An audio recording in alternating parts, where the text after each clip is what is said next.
بندش کیا ہے، اس کی حقیقت کیا ہے اور اس کے اثرات کیا ہیں، اس حوالے سے آج ہم جانیں گے۔ تو بندش جو ہے عملیات کے ذریعے دوسرے کے کاروبار میں رکاوٹ ڈالنا، یہ بندش کہلاتا ہے۔ لیکن یہ بات ذہن نشین رہے کہ روزی میں تنگی کا سبب ہر صورت بندش ہو، ایسا نہیں ہوتا کہ اور اگر کسی کی روزی میں بندش کر دی جائے تو یہ ممکن ہے، یہ بات پاسبل ہے۔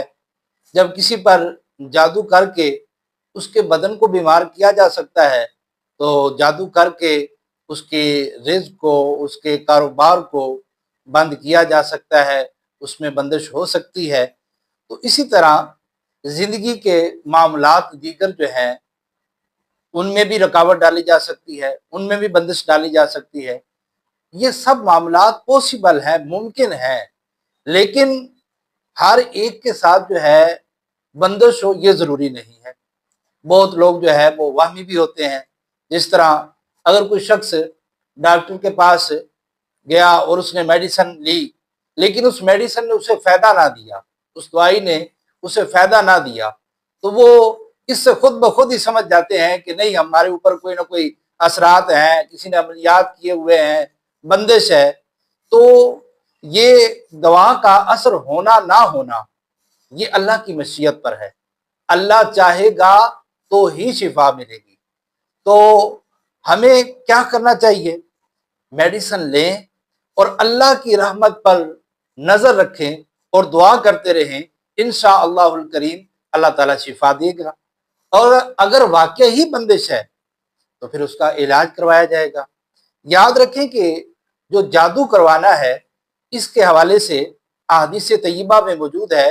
میرے اور آپ کے آقا مولا صلی اللہ علیہ وسلم نے اس کو گناہ کبیرہ قرار دیا ہے کہ جادو کرنا جو ہے گناہ کبیرہ ہے۔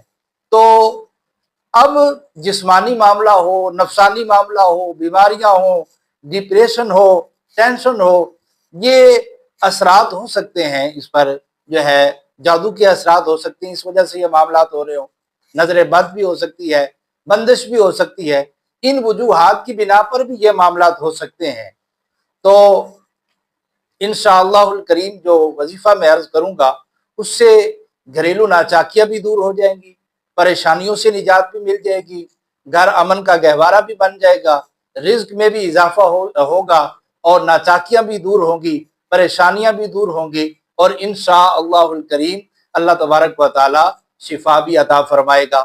وہ وظیفہ کیا ہے وہ آپ سماعت فرمائیں کہ فجر کی 2 سنتوں میں اور ظہر، مغرب اور عشاء کے فرضوں کے بعد والی 2 سنتوں میں آپ نے کیا کرنا ہے؟ سورہ فاتحہ کے بعد قرآن کریم کی آخری 6 صورتیں آپ نے پڑھنی ہے۔ سورہ فاتحہ کے بعد آخری 6 صورتیں۔ اب اس کی ترتیب آپ سماعت فرما لیں، اس کا طریقہ کار آپ سماعت فرما لیں۔ وہ یہ ہے کہ پہلی رکعت میں سورہ فاتحہ کے بعد سورہ کافرون، سورۃ النصر اور سورۃ اللہب، یہ 3 صورتیں پہلی رکعت میں پڑھنی ہے۔